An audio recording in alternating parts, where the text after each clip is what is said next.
రావి చెట్లు పండ్లనమాట. రావి పండ్లు అంటారు. వీటి వల్ల మనకి చాలా ప్రయోజనాలున్నాయి. People fruits.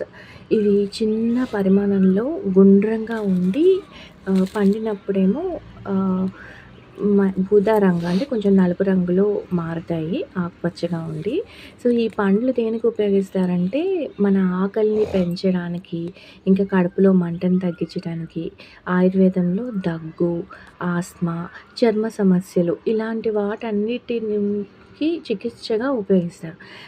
అంటే ఈ రావి పండ్లు మర్రి జాతికి చెందినవి కాబట్టి సో, ఇవి మనకి చాలా మంచి ప్రయోజనాలను ఆహ్, చేకూరుస్తాయి.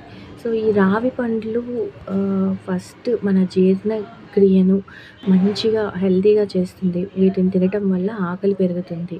ఇంకా ఇవి పండ్లు వచ్చేసి బెరడు కూడా ఆకులు ఆయుర్వేదంలో బాగా ఉపయోగిస్తారు. మనకి దగ్గు, ఆస్మా ఇలాంటి సమస్యలుంటాయి. ఇంకా రక్తస్రావాన్ని కూడా అరికట్టడానికి ఉపయోగిస్తారు. ఇవి ఔషధ గుణాలున్న పండ్లండి.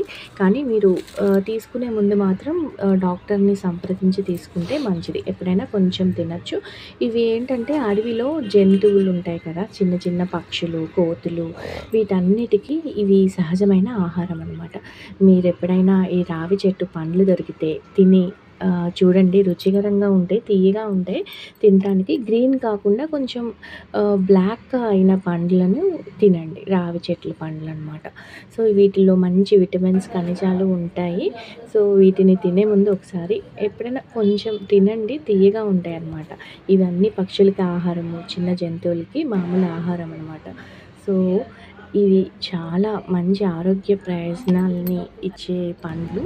మీరు కూడా ఎప్పుడైనా రావి చెట్లు చూస్తే అంటే చాలా సంవత్సరాలకి రావి పండ్లు వస్తాయి. చెట్టు బాగా వీటిని పీసీఓడీస్ ప్రాబ్లమ్స్ ఉంటాయి. అంటే ఆడవాళ్ళకి సమస్యలు ఉన్నా కూడా కొంచెం అరికట్టడంలో సహాయపడతాయన్నమాట. సో, వీటిని పొడి చేసుకొని కొంచెం వాటర్‌లో కలుపుకొని తాగుతారు. బట్ డాక్టర్‌ని సంప్రదించండి.